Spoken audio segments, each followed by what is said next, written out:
Petite surprise pour les deuxièmes épisodes de nos journées. Je vous propose de lire, en parallèle du deuxième livre des rois, un livre prophétique. Un prophète, cette fois-ci non plus mineur, mais un prophète majeur. Je vous propose de lire Jérémie. Alors, pourquoi Jérémie et qui est Jérémie ? Tout au long de la Bible, on a vu le statut de prophète évoluer. On a commencé avec des prophètes patriarches qui fondaient un peuple. Moïse. Ensuite, on a eu des prophètes institutionnels qui accompagnaient l'érection d'une monarchie. Samuel, Nathan, et puis au fur et à mesure que la monarchie battait de l'aile, on a eu des prophètes dissidents, des prophètes outsiders, hors institution.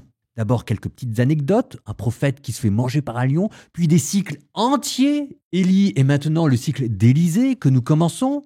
Et au fur et à mesure que ces prophètes outsiders vont prendre de l'ampleur par leur message et par leur action politique qui, à travers une communauté dissidente, un petit reste, va évoluer, bientôt, il va falloir leur consacrer des livres entiers. D'abord des petits livres, ça vous donne les prophètes mineurs. Mineurs, ça ne veut pas dire qu'ils sont moins importants, ça veut dire que c'est des petits livres, c'est tout simplement le début. Et ensuite, ça va prendre tellement d'ampleur qu'on va arriver aux prophètes majeurs. Jérémie, Isaïe, Ézéchiel. Et parmi ces prophètes majeurs, moi je dis, Jérémie, c'est celui qui nous intéresse. Nous, on va utiliser Jérémie pour faire un zoom sur ce qui va se passer dans les derniers chapitres du livre des rois. On va utiliser Jérémie pour mettre les mains dans le cambouis et vraiment comprendre ce qui s'est passé dans le deuxième livre des rois. Et laissez-moi vous dire que vous n'êtes pas prêts pour ce qui va arriver. Mais pour l'instant, on n'y est pas encore. Alors commençons gentiment. Jérémie chapitre 1, la vocation de Jérémie. Comment tout a commencé ? Vous apprendrez dans la toute première phrase que Jérémie a commencé à prophétiser au temps du roi Josias. Ce qui nous amène à la fin du deuxième livre des rois. C'est ce que je vous disais, on va utiliser Jérémie pour zoomer sur ce qui s'est passé. Donc pour l'instant, je vous l'accorde, c'est un peu artificiel. Il y a 1 ou 2 siècles qui séparent ce qu'on est en train d'entendre dans le deuxième livre des rois et ce que vous allez entendre dans le livre de Jérémie. Mais pas de panique. D'abord parce que les 2 siècles vont vite se résorber et ensuite parce qu'on va commencer avec des oracles de Jérémie qui valent, j'allais dire, en tout lieu, en tout temps, de toute époque. Et au fur et à mesure, ça va se préciser et je vous jure que Jérémie vous fera voir les choses, la chute de Jérusalem, de manière totalement différente. Oh, j'ai spoilé. Jérémie, chapitre 1.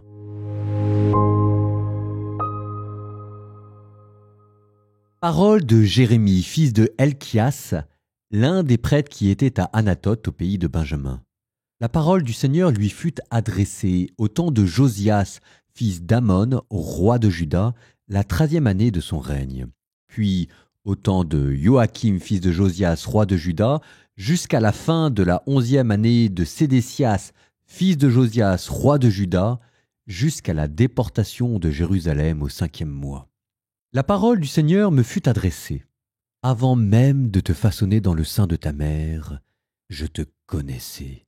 Avant que tu ne viennes au jour, je t'ai consacré. Je fais de toi un prophète pour les nations. Et je dis, ah, Seigneur mon Dieu, vois donc, je ne sais pas parler, je suis un enfant. Le Seigneur reprit, ne dis pas, je suis un enfant, tu iras vers tous ceux à qui je t'enverrai, tout ce que je t'ordonnerai, tu le diras. Ne les crains pas, car je suis avec toi pour te délivrer, oracle du Seigneur. Puis le Seigneur étendit la main et me toucha la bouche. Il me dit, voici, je mets dans ta bouche mes paroles. Vois, aujourd'hui je te donne autorité sur les nations et sur les royaumes pour arracher et renverser, pour détruire et démolir, pour bâtir et planter. La parole du Seigneur me fut adressée. Que vois-tu, Jérémie ? Je dis, c'est une branche d'amandier que je vois. Le Seigneur me dit, tu as bien vu, car je veille sur ma parole pour l'accomplir. Une 2e fois, la parole du Seigneur me fut adressée. Que vois-tu ? Je dis, c'est un chaudron bouillonnant que je vois. Il s'ouvre depuis le nord. Le Seigneur me dit, du nord va déferler le malheur sur tous les habitants du pays. Voici, je convoque tous les clans des royaumes du nord, oracle du Seigneur. Ils arrivent et chacun placera son trône à l'entrée des portes de Jérusalem contre tous les remparts qui l'entourent et contre toutes les villes de Juda. Je vais prononcer sur eux mes jugements à cause de toute leur méchanceté, car ils m'ont abandonné, ils ont brûlé de l'encens pour d'autres dieux et se sont prosternés devant l'œuvre de leurs mains. Toi, mets ta ceinture autour des reins et lève-toi. Tu diras contre eux tout ce que je t'ordonnerai. Ne tremble pas devant eux, sinon c'est moi qui te ferai trembler devant eux. Moi, je fais de toi aujourd'hui une ville fortifiée, une colonne de fer, un rempart de bronze, pour faire face à tout le pays, au roi de Juda et à ses princes, à ses prêtres et à tout le peuple du pays. Ils te combattront, mais ils ne pourront rien contre toi, car je suis avec toi pour te délivrer, oracle du Seigneur.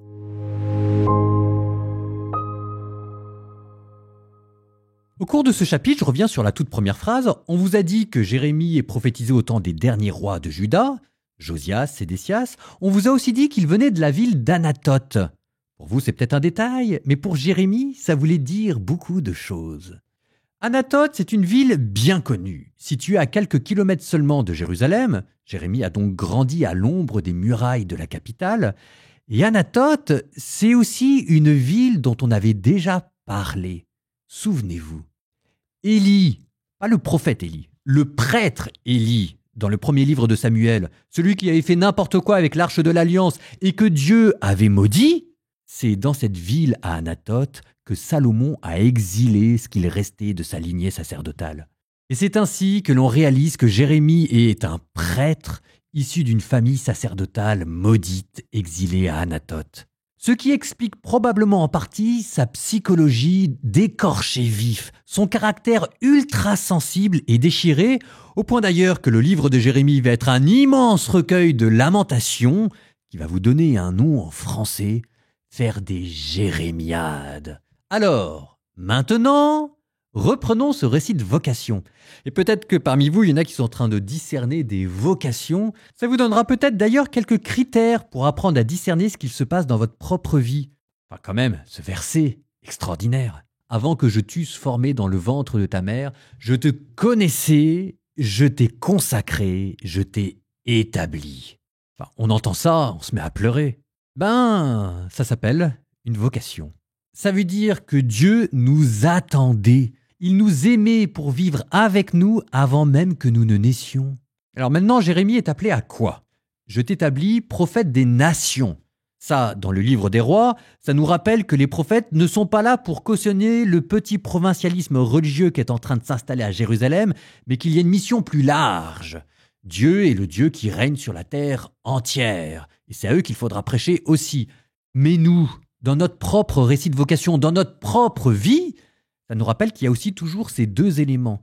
Un élément extrêmement personnel, Dieu qui nous aime avant même que nous ne naissions, et un élément aussi beaucoup plus universel qui d'ailleurs fait partie de notre dignité, le rôle que nous avons à jouer, parce que nous avons un rôle à jouer. C'est aussi pour cela que Dieu nous attendait. Alors c'est drôle parce que tout de suite après, Jérémie se met à râler. Ce qui nous rappelle nos propres résistances. Moi, par exemple, j'avais pas forcément envie de ne pas avoir ni de femme ni d'enfant. Jérémie, lui, c'est différent, c'est parce qu'il a l'impression que c'est une tâche qu'on lui demande qui est au-delà de ses forces. Et, ah, Seigneur Dieu, verset 6, « Voici, je ne sais pas parler car je suis qu'un enfant. » Réaction typique de l'élu, comme Moïse, on a entendu, comme Gédéon. Et là, vous avez la réponse de Dieu, d'ailleurs sous forme de reproche, parce que Dieu, il est comme ça, et il a son petit caractère, et que quand il vous appelle, c'est pas toujours pour une relation très apaisée. Enfin, c'est Dieu qui veut prendre de la place dans votre vie, quoi. Donc il va pousser les meubles, hein. Ne dis pas « je suis un enfant » car tu iras vers tous ceux auprès de qui je t'enverrai. Voilà, fin de la discussion. Dieu n'a jamais prétendu qu'il nous avait choisis en fonction de nos compétences humaines. Ce qu'il nous demande, c'est de lui faire confiance. C'est Dieu qui tout d'un coup vous dit qu'il a envie de vivre avec vous et qui va s'occuper de vous jusque dans des choses extrêmement concrètes. Il va prendre soin de vos besoins affectifs, vœux de chasteté, de vos besoins matériels, vœux de pauvreté, de vos besoins professionnels, vœux d'obéissance, et c'est lui, c'est Dieu qui vous dit que Votre vie maintenant, c'est lui qui va s'en occuper. Une vocation, c'est vivre avec Dieu. C'est une relation. Vous ne serez plus jamais seul, ça c'est la version positive, mais Dieu fera parfois un peu ce qu'il veut, ça c'est la version un peu plus dérangeante d'une vocation. Mais c'est une aventure. Ah bah, vous voyez, en vous le disant, j'ai l'impression de revivre mes propres années où je discernais la vocation. Est-ce que Dieu m'appelait à ça? La réponse était oui. Alors on est passé par l'église pour y discerner parce que c'est tellement puissant, tellement beau, et en même temps j'allais dire tellement dangereux parce que c'est de la dynamite qu'il faut bien discerner. Bon, vous savez, on a tous nos propres récits d'histoire, vous aurez la vôtre. On retourne maintenant à celle de Jérémie, parce que Jérémie, c'était quand même la vocation par la face nord. Dieu lui donne tout de suite après l'autorité, il lui touche la bouche et il met à l'intérieur de sa bouche ses propres paroles, ça veut dire que là il lui donne les dons de l'Esprit Saint, et ensuite il lui donne les détails de la mission. Je t'établis pour arracher et renverser. Ça, vous l'avez entendu, c'est le verset négatif. C'est le prophète, c'est celui qui s'oppose au monde, parce que le monde s'est opposé à Dieu. C'est-à-dire que si jamais c'est Dieu qui dirige votre vie, ça veut dire que les amis de Dieu seront vos amis et les ennemis de Dieu seront vos ennemis, et que ça veut dire aussi des choses très concrètes. Et puis ensuite, deuxième version plus positive, il vous établit pour planter et pour établir. Vous voyez, ça vous donne un récit de vocation. C'est à la fois très personnel et très universel, à la fois très dur dans le sens de l'opposition vis-à-vis du monde, et en même temps très lumineux parce que vous allez aussi construire des choses. Et tout de suite après, vous avez Jérémie qui a dit oui, et qui rentre au noviciat, qui apprend son métier de prophète avec Dieu qui lui envoie 2 petites visions pour qu'il se fasse les mains, si je puis dire. D'abord, la vision d'un amandier, ça c'était un jeu de mots, parce que l'amandier, ça veut dire veilleur en hébreu.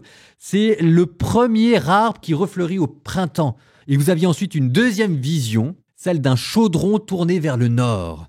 Ça, c'est la menace de Babylone, parce que Babylone avait beau être complètement à l'est, à cause du désert, il fallait que Babylone fasse un détour et arrive par le nord. Bon, avec ça, fin de mon commentaire, je crois que vous pouvez relire votre vie. Et nous terminons en guise de prière en récitant le psaume que nous devions lire à la fin du premier épisode. Psaume 107. Mon cœur est prêt, mon Dieu. Je veux chanter, jouer des hymnes ô ma gloire. Éveillez-vous, harpe cithare, que j'éveille l'aurore. Je te rendrai grâce parmi les peuples, Seigneur, et jouerai mes hymnes en tout pays. Ton amour est plus grand que les cieux, ta vérité plus haute que les nues. Dieu, lève-toi sur les cieux, que ta gloire domine la terre, que tes bien-aimés soient libérés. Sauve-les par ta droite, réponds-nous. Dans le sanctuaire, Dieu a parlé. Je triomphe, je partage Sichem, je divise la vallée de Sukkot. À moi Galaad, à moi Manassé, Éphraïm est le casque de ma tête, Juda mon bâton de commandement, Moab est le bassin où je me lave, sur Édom je pose le talon, sur la Philistie je crie victoire. Qui me conduira dans la ville forte? Qui me mènera jusqu'en Édom? Sinon toi, Dieu, qui nous rejette et ne sort plus avec nos armées. Porte-nous secours dans l'épreuve, néant le salut qui vient des hommes. Avec Dieu nous ferons des prouesses, et lui piétinera nos oppresseurs.